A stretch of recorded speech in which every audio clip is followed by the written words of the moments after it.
les projets que j'ai pour vous, projets de paix et non de malheur. Voilà, car je connais les projets que j'ai pour vous, projets de paix et non de malheur. Quand nous regardons ce livre d'Esther, on se rend compte déjà que Dieu est souverain. Dieu est souverain. Dieu est au contrôle de tout. Dans ce livre, il y a un ennemi du peuple de Dieu qui avait été offensé par un homme. L'homme ne l'avait pas offensé, mais lui, il a pris ça comme une offense. Et au lieu de se venger sur cet homme, il a décidé de se venger sur tout le peuple de Dieu.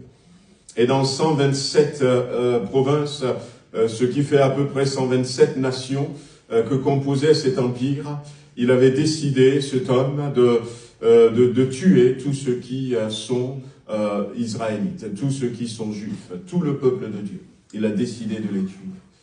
Et on voit dans ce livre que Dieu ne va pas laisser faire, Dieu ne va pas du tout laisser faire, et Dieu qui savait tout, avant toute chose, avant nous, va intervenir.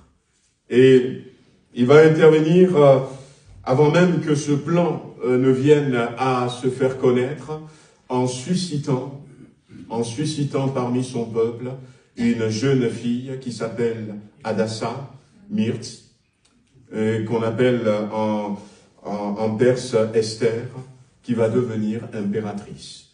Et Dieu va utiliser cette jeune fille avec son cousin Mardoché pour donner de l'espérance, de la paix à son peuple, alors que la situation va commencer à se compliquer.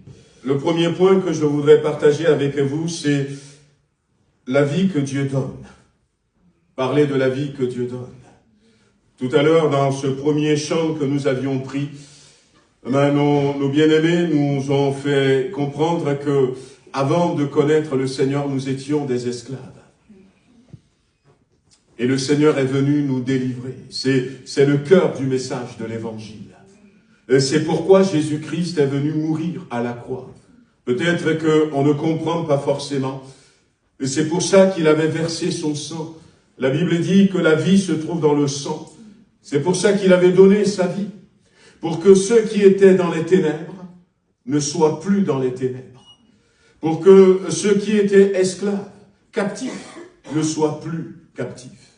Et quand nous venons à Jésus-Christ, nous ne sommes plus des esclaves. La Bible dit que tous ceux qui reçoivent Jésus deviennent